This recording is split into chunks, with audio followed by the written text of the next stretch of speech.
ഇത് നമ്മളാരും പറഞ്ഞ് പുറത്തേക്ക് കൊണ്ടുവന്ന ഒരു വിഷയമല്ലല്ലോ. ഈ വിഷയം പുറത്തു കൊണ്ടുവന്നത് ആരാണ്? വിഷയം പുറത്തു കൊണ്ടുവന്നത് യൂത്ത് കോൺഗ്രസിൻ്റെ സംസ്ഥാന ക്യാമ്പിൽ നടന്ന ചർച്ചയും അവിടെ ഉണ്ടായ വിവാദത്തിൻ്റെ അടിസ്ഥാനത്തിലാണ്. അതിന് കൈരളിയെയോ മറ്റേതെങ്കിലും മാധ്യമങ്ങളെയോ കുറ്റം പറഞ്ഞുകൊണ്ട് കാര്യമില്ലല്ലോ. അവിടെ ഈ വിവാദങ്ങൾ വരികയും വിവാദത്തെ തുടർന്ന് ഇപ്പോൾ 11 മണ്ഡലം കമ്മിറ്റിക്ക് നേരെ നടപടി സ്വീകരിക്കുന്നു. 11 മണ്ഡലം പ്രസിഡന്റുമാരെ പുറത്താക്കുന്ന, സസ്പെൻഡ് ചെയ്യുന്ന സാഹചര്യത്തിലേക്ക് മാറിയിരിക്കുന്നു.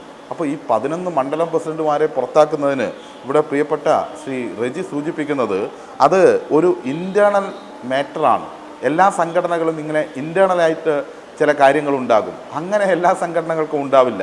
കേരളത്തിലെ 140 മണ്ഡലങ്ങളിൽ ഫണ്ട് തട്ടിപ്പിൻ്റെ പേരിൽ 11 മണ്ഡലം പ്രസിഡന്റുമാരെ പുറത്താക്കേണ്ടി വരുന്നുണ്ടെങ്കിൽ നേരത്തെ അസജയുടെ വായിച്ച ഒരു കത്തുണ്ട്.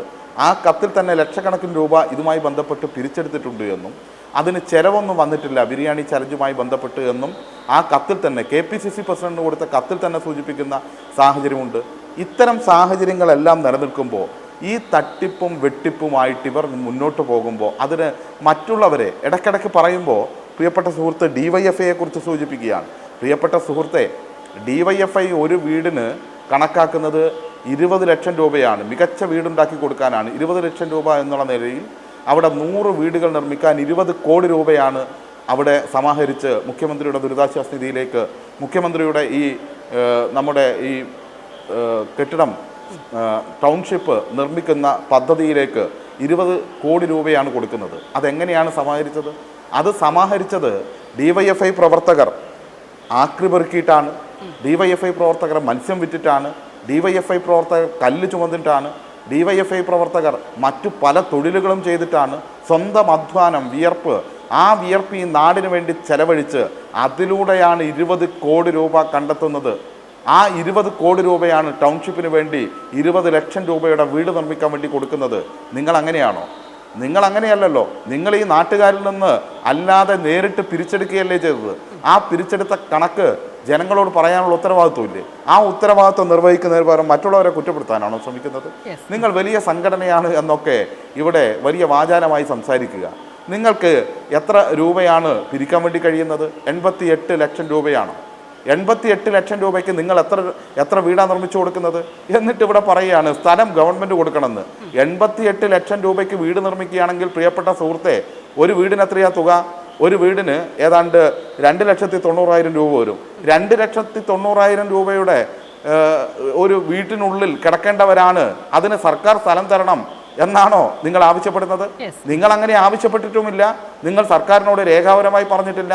സർക്കാരിന് അങ്ങനെ ഒരു ഉത്തരവാദിത്വവുമില്ല. സർക്കാർ ഈ തരത്തിൽ യോഗങ്ങൾ വിളിച്ചിരുന്നു. ആ യോഗത്തിൽ ഈ പുനരധിവാസത്തിന് വീട് ആവശ്യപ്പെട്ട ആളുകളുടെ യോഗം വിളിച്ചിരുന്നു. ആ യോഗത്തിൽ പോലും ആവശ്യപ്പെട്ടിട്ടില്ല. മാത്രമല്ല അതിൻ്റെ കൂടെ ചില തെറ്റായ കാര്യങ്ങൾ കൂടി ഇവിടെ അവതരിപ്പിക്കുന്ന സാഹചര്യം ഉണ്ടായി. ഞാൻ അത് അധികം ദീർഘിപ്പിക്കുന്നില്ല, അതുകൂടി സൂചിപ്പിച്ചു പോകേണ്ടതുണ്ട്. മുഖ്യമന്ത്രിയുടെ ദുരിതാശ്വാസ നിധിയിൽ വന്ന 770 കോടി രൂപ, ആ 770 കോടി രൂപ വളരെ കൃത്യതയോടുകൂടിയാണ് ചെലവഴിക്കുന്നത്. അവിടെ 402 കുടുംബങ്ങൾക്ക് ടൗൺഷിപ്പിൽ വീട് നിർമ്മിക്കുന്നു, ടൗൺഷിപ്പിൻ്റെ മറ്റു കാര്യങ്ങൾ ഒരുക്കുന്നു. അവർക്ക് വീട് വേണ്ടാത്ത 107 പേർക്ക് അവിടെ 15 ലക്ഷം രൂപ നൽകി കഴിഞ്ഞു. അവർക്ക് 2 മാസത്തെ വാടക കൊടുക്കുന്നു. മാത്രവുമല്ല 553 കുടുംബങ്ങൾക്ക് അവിടെ 6,000 രൂപ വീതം മാസത്തിൽ വാടക കൊടുത്തുകൊണ്ടിരിക്കുന്നു. അവർക്ക് 300 രൂപ വീതം ഒരു വീട്ടിൽ 2 പേർക്ക്, കിടപ്പിലായവരുണ്ടെങ്കിൽ 3 പേർക്ക് അവർക്ക് ദിവസം ആനുകൂല്യം എന്നുള്ള നിലയ്ക്ക് നൽകിക്കൊണ്ടിരിക്കുന്നു.